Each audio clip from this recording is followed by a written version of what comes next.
Double Game Week 32 is here, and I've got some power picks, teams, and captains to absolutely crush it. Game Week 32 is a massive opportunity with Crystal Palace and Newcastle playing twice. I'll share the best teams to target, including some single game week stars, and my captaincy tier list to help you dominate your mini. Like and subscribe to never miss an FPL video. Let's get started.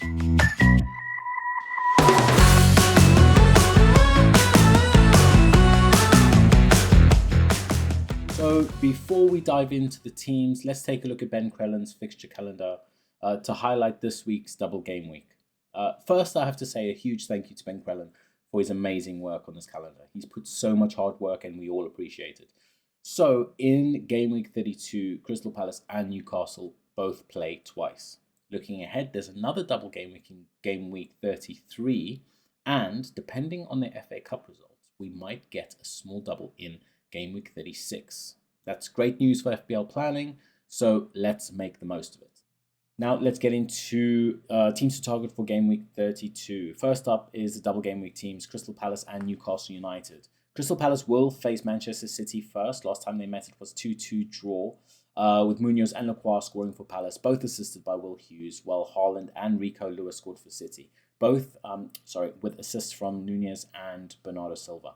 Newcastle will host Manchester United, and last time out they beat them 2-0, with Isak and Joelinton scoring and Gordon getting the assist for Joelinton's goal. Last time Palace and Newcastle played, it was a 1-1 draw with Munoz scoring for Palace, which was assisted by Guehi. Guehi is not available, at the very least for the first game, due to a suspension, so just keep that in mind when you're making the decisions. As far as the options for Palace, obviously Ismail Assar, Eze, Munoz, Mateta, Henderson, Lacroix he's unlikely to play due to concussion protocol, at least the first game, so it seems unlikely he's going to be available for the first game, so just keep that in mind. This is how they are likely to be setting up. This is the predicted lineup. It's not perfect, but obviously it potentially changes depending on press conferences and whatnot, but I quite like having something to go on, and this is a pretty good idea. As far as Newcastle is concerned, we've got Gordon's obviously a doubt. We need to keep an eye on that. Isak is triple captain. A lot of people's actually triple captaining him. I personally am triple captaining him. There's Livramento, Murphy, Shaw, Pope, all very good options. I'm hearing a lot about triple captain Murphy as well, which is interesting. Their predicted lineup is here as well.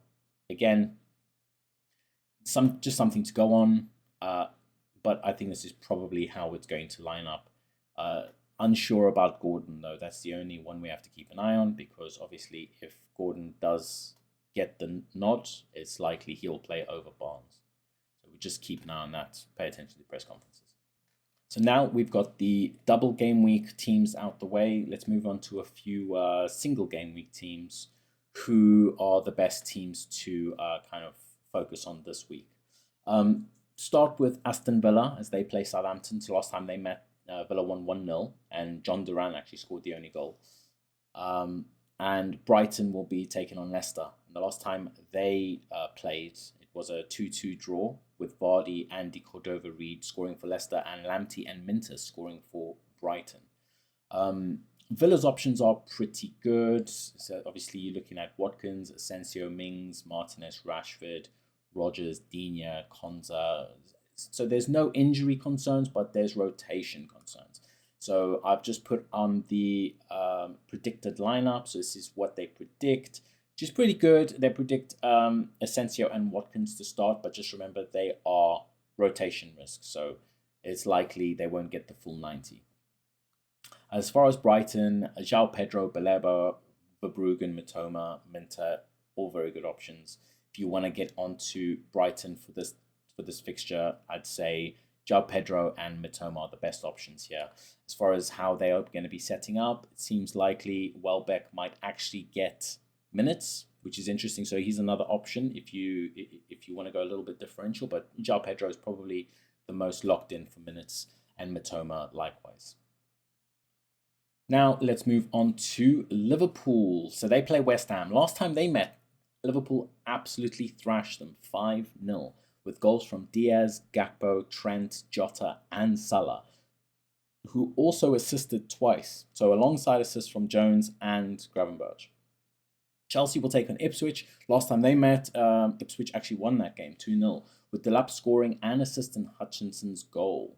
For Liverpool, the obvious Salah, Jota, Diaz, McAllister, Konate, Virgil, Alisson. Alisson does look like he's going to start. He is predicted to start. Obviously, there is potential rotation. So players like Luis Diaz, potential rotation. Jota, obviously, with Gakpo potentially coming on. So just something to keep an eye on. As far as Chelsea is concerned, the obvious Palmer, even though he lost a lot of his confidence, hopefully now that Nicholas Jackson's back, he can get that kind of spark back.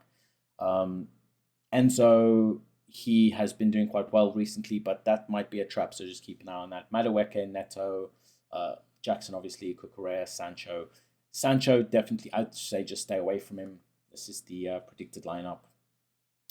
Madueke looks like he might start, but again, these are players that are potential rotation risk. Neto seems to be playing, and if Jackson is fit, Jackson will be starting, so that is what is predicted. Finally, let's talk about Nottingham Forest. They've actually got a very good fixture this week. Forest face Everton. So the last time they met, Forest won 2-0 with Wood scoring and assisting Gibbs White's goal, and Alanga assisting Wood's strike. For Forest, the players you should probably be looking at Alanga, Gibbs White, Hudson-Odoi, Jota, Silva, Wood, Neco Williams, Milenkovic, and Sells. These are the names I'm kind of seeing at the moment. I'd say just keep an eye on Wood, because if Wood plays, Jota Silva does not. So Wood has a little bit of a doubt, but he's been saying this for a while. Nuno has been saying this, and it's a hip injury. They're kind of taking it game by game. So we need some kind of update before we make a decision on Wood. I wouldn't be selling him necessarily, but I definitely wouldn't be bringing him in. As far as what the predicted lineup is predicted for Jota Silva to be starting with Hudson-Odoi, Gibbs White, Alanga up top. I mean, it's the kind of the basic what you would expect without Wood, but all very good options if this is a team you want to target. And lastly, we are going to be looking at captaincy. So captaincy is a big one this week. A lot of people don't really know who to choose. So I personally have 5 solid options: Isak, Mateta, Salah, Eze, and Murphy. These are the biggest options this week, and we'll go through it. So up top, number 1 captaincy choice for me is Alexander Isak for Newcastle. They've got 2 home games against Manchester United and Crystal Palace, and Isak's form is good, although he didn't return last week, but I have a feeling that that's going to change with this game week. He did score against Manchester United last time they played, and I'm expecting some kind of haul this week. Next up is Jean-Philippe Mateta with Crystal Palace. So Mateta has been in great form, and even with some tough fixtures. And 2 games give him double the chance to score and assist. But note, because Palace are missing Gay for the first game and Lacroix is a doubt, that might influence how they play. Next up is Mohamed Salah. Salah's single game week pick, but he scored and assisted twice against West Ham last time out. So he's a pretty safe bet for points. And I think he might actually be a differential this week as far as a captain is concerned. So let me know in the comments if he's someone you're actually considering captaining this week. Next up is Eberechi Eze from Palace. So Eze is a differential, and he has 2 games. So he has the quality to unlock defenses. We know this.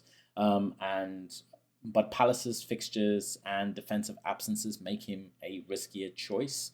They just do. It's one of those that if you really want a differential, Eze might be for you. And the last differential, basically mainly because of his last week's performance, is Jacob Murphy from Newcastle. Murphy has been on fire. He's really, he's doing well, isn't he, Jacob Murphy? And he has 2 games, so he's a great differential. But I personally would prioritize Isak, especially with Gordon doubtful for Newcastle. I'd say Isak is the safe choice, but Murphy, if you make that move, it could work out. And as far as triple captaincy is concerned, I'm playing my triple captaincy this week.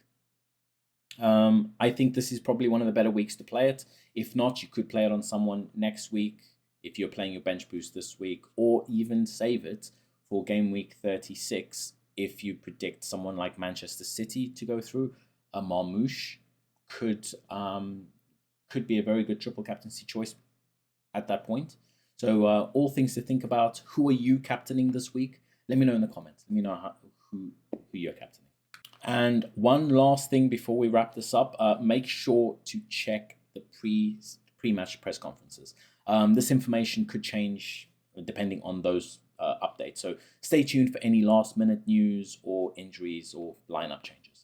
That's it for Game Week 32. We've covered the double game week team, single game week targets, and my captaincy tier list. What do you think of my picks? Drop your thoughts in the comments and share your Game Week 32 team plans. I'd love to hear them. Don't forget to like, subscribe, and hit the bell for more FPL content. Good luck in Game Week 32, and I'll see you in the next video.